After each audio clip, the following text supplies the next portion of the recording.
again, we're going to have to join it all together now. So I've talked in the introduction a little bit about the, this is the gusset that goes all the way around the cushion front and back to join it together, and it gives it just a little bit of, you know, height. But I'm going to just repeat a little bit of it, so sorry if you've seen it already. The main thing I wanted to say about this is, as I was working around it, I was just merrily doing the row count just exactly as I read the pattern, made no changes or anything like that. And then it suddenly occurred to me when I looked at this piece of the brown, the cigar coloured work, I thought that that tension looked a lot looser than this, and it is an awful lot looser. So what does that mean? Well, what it actually means is when I took the gusset that I'd made and sort of laid it all around the edge of the cushion, it didn't fit at all. It was far too big. So my advice to you would be, and I said this at the beginning, absolutely keep your eye on your tension. What I then did was went far too tight on this one, and I've almost run out of this yarn, although I think I'm going to have enough because I've only got to go around the end. But, you know, it can go both ways. I've just keep an eye on your tension. That's my first suggestion with the gusset. The second suggestion is do keep stopping along the way and just lining it up with your one of the body pieces to make sure it actually does fit, because if you do need to take out some rows, that's okay, or add in some rows, that's okay. You know, your tension is inevitably going to be slightly different, and I don't think it's a problem really, as long as you know you've got plenty of yarn. If I run out of this, I should just go around it with the turquoise. I've got loads of that left, so it's not really an issue. But just be aware that, you know, I had to make some changes, I guess is what I'm saying. It's straightforward double crochet, isn't it? So it's not going to be a problem to you to add rows in or take rows out, and because it's helpfully color coded, you can kind of see where everything should go. So in order to join everything together, we're going to be kind of crocheting, we're going to be lining things up and crocheting through both layers of the gusset and the body piece. So what I think I would suggest, and I did this just to try and you know, make sure everything fit as it should, I'm going to go and pin at the various different colour change points. So what I will know that those pieces have got to fit within that particular kind of piece of the band. So for example, where the hair finishes here, I'm just going to pop a pin in there. As I'm working around with my crochet hook, I know that, you know, if I put a pin down at this point where the body and the tail join, I'll just show you what I mean. These are great big pins. They're all I could find at the moment, my T-pins for blocking. But I know that this gusset piece now has got to go all the way around here. So whether that means I have to stretch a bit, or whether that means I have to ease it in a little bit, perhaps it might be a little bit too big, you know, at least I know where I've got to, you know, how much of it I kind of got to play with. Now it might be that I need to, in fact it definitely is, I can't pin it quite so much like that because I need to be able to fold the edges up. But what I'm really sort of saying here is find yourself a way of securing the gusset at the colour change points, and if there is a lot of it, so for example the black bit that goes around the top of the head, there's quite a lot of that, pin it in a few points, sort of midpoint, and maybe sort of 3 or 4 around. Just so if you've got to ease in, which means if you've got a little bit more gusset than you have body, you can kind of ease it in a bit. You will know sort of how much, if you go around and just kind of merrily going around, you might find yourself with sort of an inch of the black hanging over here, and it's going to put it all out. So I just think perhaps pinning it before you start might be a good idea. You won't be able to work over the pins, but as you kind of get closer to them, if you take them out, all it means is you're at all times just working with a small area, so any adjustments are much easier to make on a much smaller area. It might be, like me, that the tail part might need a little bit of stretching. I found mine need a little bit of stretching. Or so I've got it all going on with my gusset piece here, because I've got some that was far too big and I've got some that's a little bit tight. So hopefully the pinning is going to make all the difference. So that's what I'm going to do. With the tail part, I'm just going to find the midpoint, and I'm going to put, well, I was going to do that, but then I don't think that's a good idea actually, because this part is obviously much smaller. I'm just, you know, finding my way here, folks. If you do something different, and you probably will, something sort of spectacular, let me know. Oh, I was right over here, you couldn't see any there. Let me know, because it's, you know, we're all in it together, etc. So that's what I'm going to do before I start joining. I'm just going to go around and pin it all roughly into place. Okay, so I'll see you when I've done that. Okay, so I have really gone to town with the pins around the tail, because the tail section that I made is a little bit tight in terms of, I think it needs a good stretch. It's a bit shorter than I'd like it to be. So hopefully you won't have that problem. I'm going to start crocheting everything together and work my way around it, but I'm just going to show you how I'm going to start. Now, as you work your way around, you're going to use the corresponding colour for the area that you're crocheting. So obviously here we're going to use the cigar colour, here we're going to use black, going around the whole tail with yarn C, which is, I think it's green ice. Let me just double check. Oh no, it's turquoise. Hooray, hooray. So I don't need this anyway. Going around the whole tail with turquoise, which is lovely, because I've got a lot more of that left. That's a relief. And now I wish I'd put a bit more on my on the gusset. Never mind. We live and learn, don't we? So I'm going to go around, I'm going to start with the tail and try and get that done and looking nice. So I'll start with that. Right. So what I want to do is I'm going to crochet from the body side so that the gusset becomes like the back. I don't know why I'm tying a knot in it there. Gusset becomes the back. Okay, so what I'm going to do is I will let go of my first pin, and I'm going to put my hook right through that corner where the join of both is, and pull through a loop. You can see that. I'm going to pull through another loop just to secure that yarn. It will tighten up as we work our way around, but it's now in place and secure. And that is all it is really. It is just putting your hook through both pieces, body part and gusset part, through one and through the corresponding side. So when you start this you will see why I think pinning it is probably a good idea, because you know it won't move as much as it would as if it was just free. If when you line yours up it all lines up beautifully, fair enough, but I still think it will benefit from being pinned, because obviously crochet fabric has an awful lot of stretch in it, which is great sometimes and not so great other times when you're trying to sort of precisely fit two pieces together.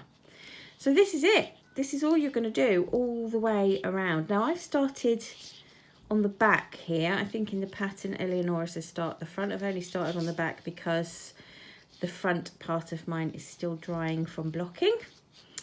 But I guess that's really all there is to show you on this. Let me just stop. As you can see, that's joined in there. Lovely. So I'm going to make my way all the way around, and I'll come back to you when I get to changing a colour. So I'm going to have to go all the way around the tail, and when I get up to the body part here, I'll be changing the colour, and I'll see you then to see what we do with that. Okay. Right, I've got all the way around that lovely tail now, all the way around, and I'm now coming on, so I've been working in turquoise, as you can see, all the way around, but I'm now coming on to the cigar colour section, and obviously if I carry on with turquoise, I mean, you could if you wanted to, but if I do, it's going to sort of stand out a bit, so I'm going to change to the matching colour. So all I'm going to do is exactly what we've done on every colour change up to this point, which is to leave 2 loops on my hook and then pull through to complete the stitch with the new colour. I might have done it a little bit prematurely, but that's okay. This is the back of the cushion, so I'm okay with that. And then I'll just carry on as before. And when I've gone all the way around, I shall no, that's come out nicely actually. When I've gone all the way around, obviously I'll go and sew the ends in. So what I'm going to do is I'm going to go all the way around, and then I'm going to just repeat that, do exactly the same thing with the front section. But I'm going to come back to you before I finish the front section and just have a quick word about sort of stuffing the mermaid as you go and closing up. Okay. Okay, so she's changed a little bit since last you saw her. So I've gone all the way around, all the way around the back. I'm now nearly finished going all the way around the front in exactly the same way. But as you can see, she's had stuffing applied.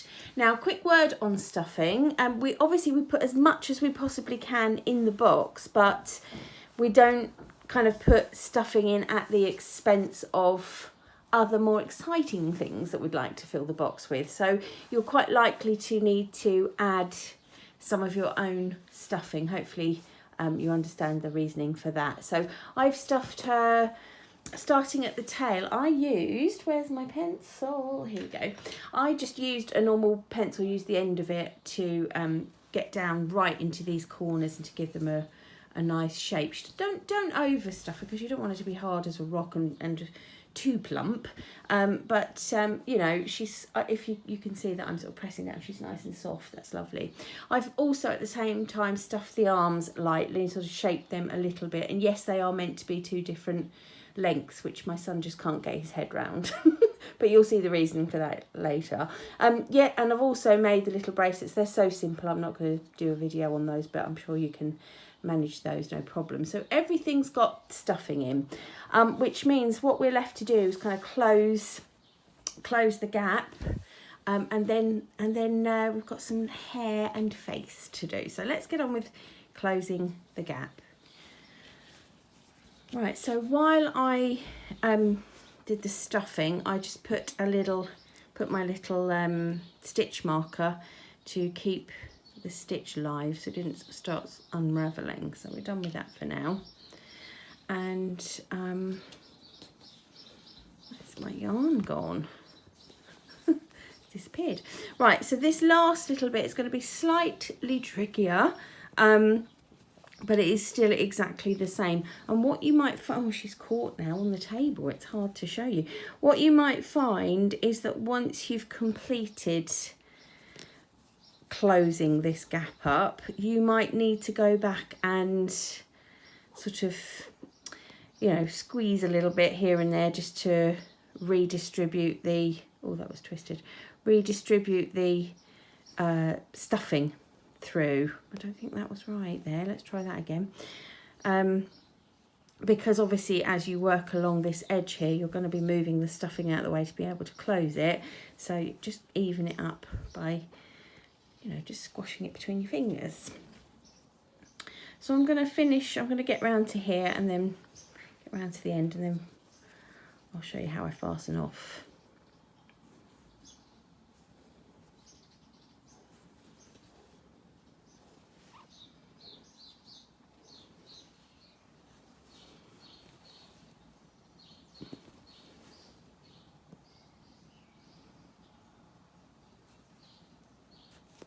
Quite tricky, this last bit, so I found I was standing her on her side helps. Whew.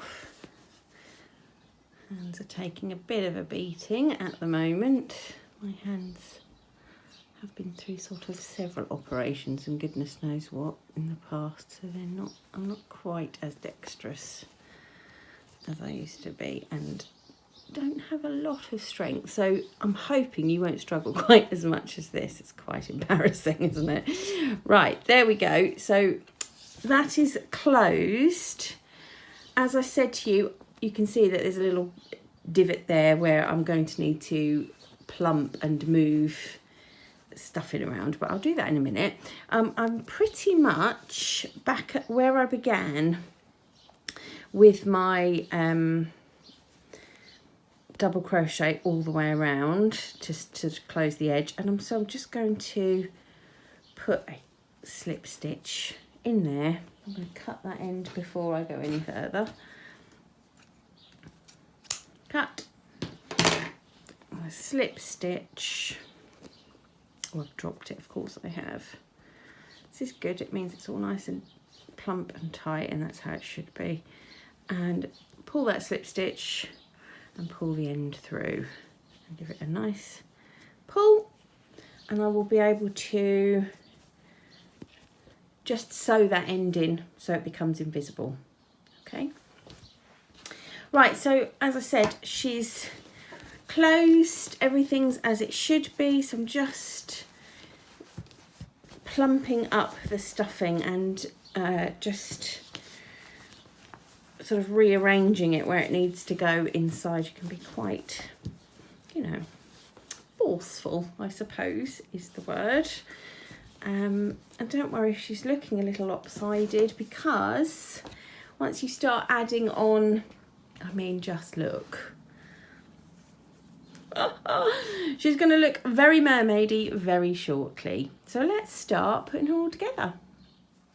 Right, so now the main body's done, you've got some bits and bobs to add on, for example, bikini and arms. So I'm not going to go through putting it all together because I think you can probably do that quite happily, and I will do that shortly. Also, as I think I said in the last video, I haven't done videos for how to make the bracelets either because they're nice and straightforward. So just a couple of tips for putting it all together. I would suggest just pinning it, pinning, I mean, it's not rocket science, is it? I'm just going to pin mine all in place before I do anything to sew them into place. And what I'm going to do, sorry about the absolutely awful placement of pins there, but what I'm also going to do is when I'm sewing the arms on, obviously I'm going to use the corresponding colour, and what you will find is when you sew through just with some nice kind of slip stitches over and on, you won't see it because it will get lost in the